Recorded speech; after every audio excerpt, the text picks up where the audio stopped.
What? You tell me, say me and you do the exact same work and you get 2 times as much as me? No, sir. They go kick Mr. Davis and I'm... Let that sink in. What's up, everybody? I'm Vaughn and welcome to Let That Sink In, where the goal is to give you career and professional development tips. Now, in light of recent events which took place in Montego Bay, a lot of people have been asking the question, how could people allow themselves to be controlled and manipulated to such a degree? But I think that's the wrong question. You see, because anybody can be manipulated if the person doing it knows what buttons to press. I mean, you might not know people in cults, but I bet you know these people.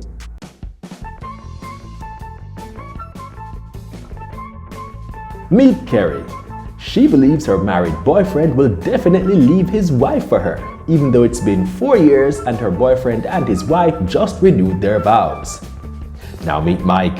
He's been sending money to his brother for the past 8 years. His brother needs the help because he obviously can't work and focus on bussing as a DJ at the same time, right?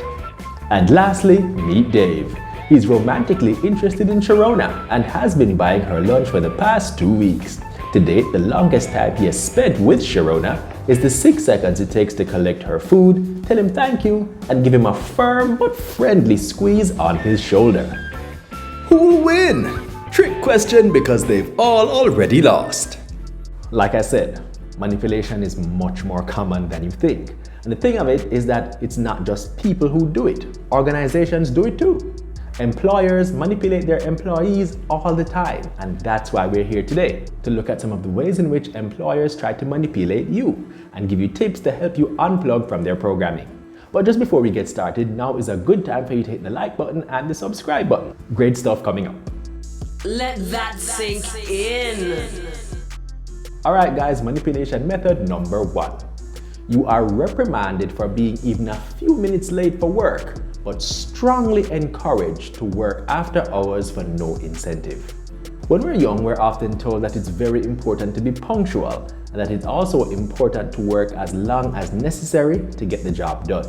We're told that these are the characteristics of successful people. Being on time keeps things flowing smoothly and organized, and being willing to work overtime shows dedication and commitment. While both of these are admirable qualities separately, when blended together by a master manipulator, they become an even more powerful weapon than Bounty Killer in the hammer section of the hardware store. Many employers tell employees that being late to work is heavily frowned upon and may result in penalties such as having their pay docked or their vacation days taken. But in plenty of these same companies, you're expected to work after hours at the drop of a hat, even though the concept of overtime pay is right up there beside other mythical things like unicorns, dragons, and an apology from your Jamaican parents for beating you for something you didn't do.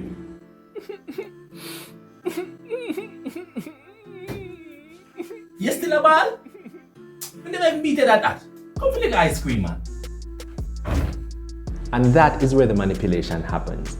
Short the company even the smallest amount of time that they pay you for and you're considered a bad employee. But use large chunks of your own time to do company work for no incentive and you're a great employee. The best! Bosses know you want to be considered a good employee so you can be in line for raises, promotions, and other benefits like that. So they subtly or not so subtly reinforce this manipulative belief at the expense of your personal life and your work-life balance. And they give it the most manipulative name ever. It's called paying your dues. Jerry, you leaving at 5? Okay, I see. I know that the ones who become superstars at this company are usually those willing to put in the extra hours, but I mean, if you need to leave, you need to leave. Go and enjoy the rest of the evening. The rest of the team and I will be here working. Don't get me wrong, I'm not saying you should never work after hours for free. I'm just saying giving your free time to your job should be the exception and not the rule. And it should be your choice. Not something you're peer pressured into doing, like when your siblings or your cousins boost you up to go ask your father for more sweetie or ice cream. Johnny, you don't want more ice cream? That's why you must go ask him. Remember, say daddy beat you and I never you know. Let that sink in. Manipulation method number 2. Discouraging salary talk amongst employees. One of the primary objectives of employers is to get the maximum output from their employees while expending the least amount of resources possible. It's simple math. The less you have to give up from what you earn, the more you get to keep, aka profits. One of the strategies bosses use to minimize company expenses is by playing red light, green light with employee salaries.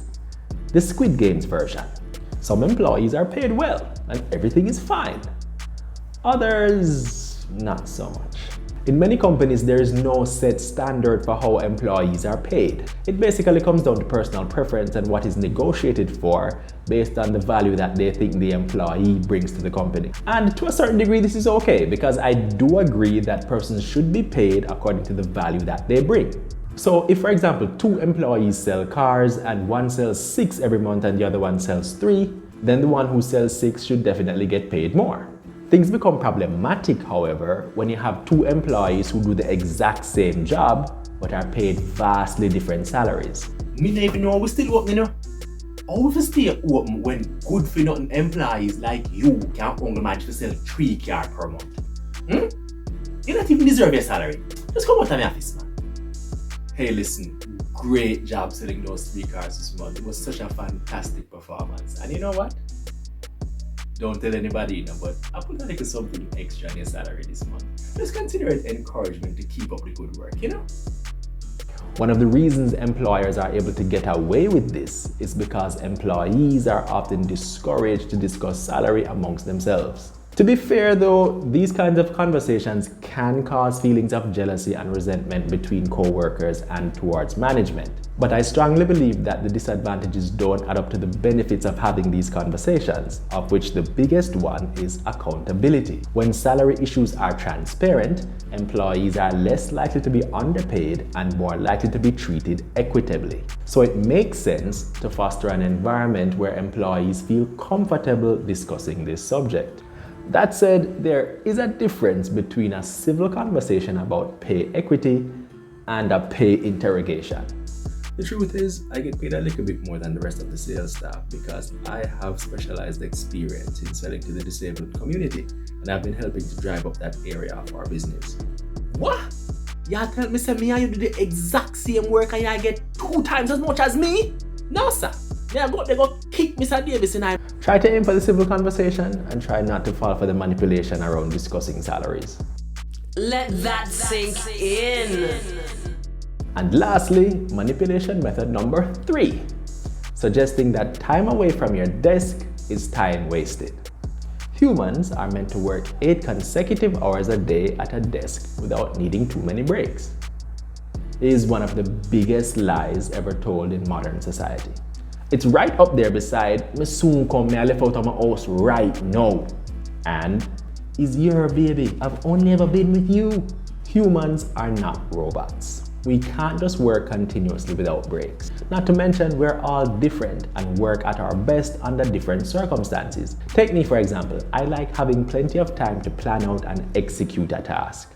But you have some people who need the adrenaline rush of a deadline hanging over their head to get their creative juices flowing. And other people have different ways of getting their job done. But many employers like to reinforce the false assumption that the longer you spend at your desk, the more productive you are being. So quite often, persons who are seen away from their desk for 10 or more minutes start getting more disapproving looks than Sister Patsy's daughter when she wears a bikini on the church beach trip.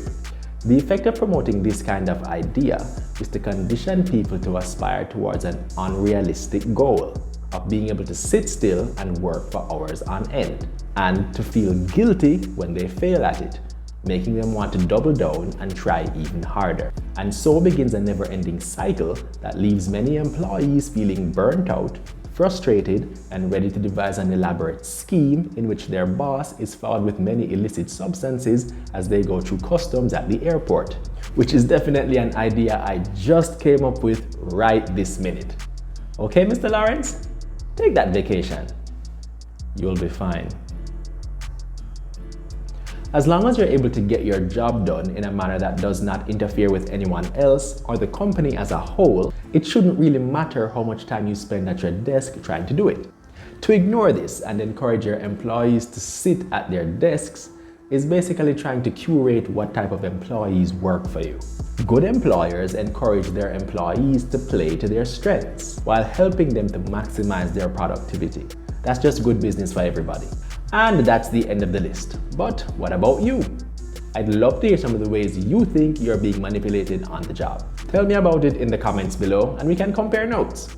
Let that sink in.